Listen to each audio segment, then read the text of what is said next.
دعا وکړو چا په زړه کې چې څه قسم مرادونه الله ته پیش کړي. مارتبل تبارک بالقرآن فإنه کلام الله.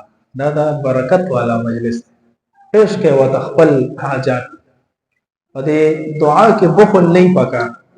چا د دعا ویلي اتم دعا کول پکار دي، چا د نه ویلي بیا مته کول پکار دي چې بل دغه ستا په حق اول قبلي. درود شریف ټول وایي. اللهم صل علی محمد وعلى ال محمد كما صليت على ابراهيم وعلى ال ابراهيم انك حميد مجيد.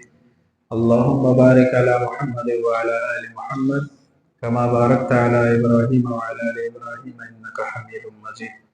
الحمد لله رب العالمين والعاقبة للمتقين، الصلاة والسلام على أشرف الأنبياء والمرسلين وعلى آله الطيبين وعلى أصحابه أجمعين.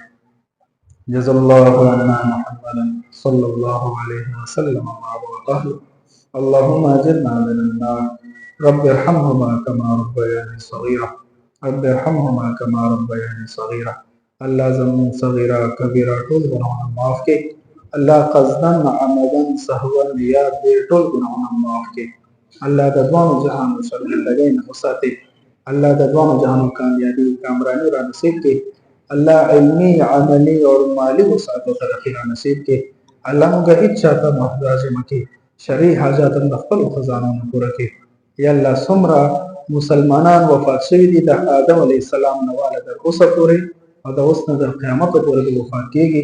الله د ټولو مغفرت نصیب کړي. الله کم زمون مشران وفات شوي دي، خصوصا زمون والد صاحب وفات شوی دی.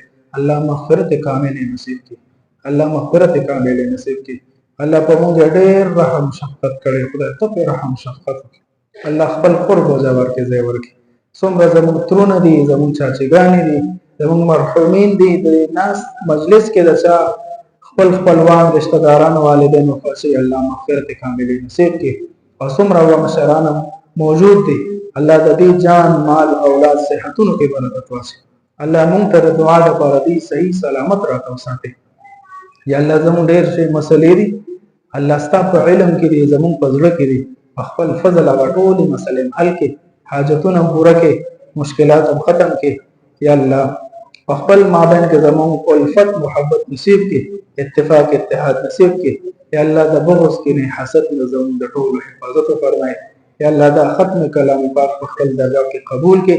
یا الله څومره ماشومان ناس دي سو خبره اوري، یا الله څوک نوري هغه ته زمونږ د الفاظ ورسه د هغه په حق قبول کړي.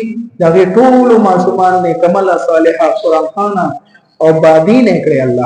الله مون ټول ته د قرآن باندې عمل نصیب کړي، سمجھ فهم نصیب کړي، بل ته رسول توفیق نصیب کړي. یا الله ډېر ملګری بدل د دې قرضدار به الله د غیبی تنظیم د فرزونو فرمایي.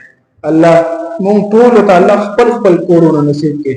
لوی نعمت ته د زندګۍ ټول اسباب را په خیر عافیت مهیا کړي. حلال رزق را نصیب کړي. حرام نه حفاظت فرمایي. یا الله څومره بیماران دي کورونو کې، هسپتالونو کې، په دې حاضر مجلس کې دي، الله ټول ته صحت کامل ورکړي.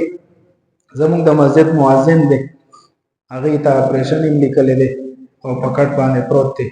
نو د دعاګانو ډېر ضرورت دی. ورته دعا کې یاد کړئ چې الله په خپل فضل جوړ کړي، واپس دې مجلس ته او د مسجد خدمت لپاره الله واپس قبول کړي. کم خدمتونه کړي الله خدمات قبول منظور وګرځي. د مرګ په خلک مونږ ټول ته د عظیمه کلمه نصیب کړي. لا اله الا الله محمد رسول الله. آمین آمین.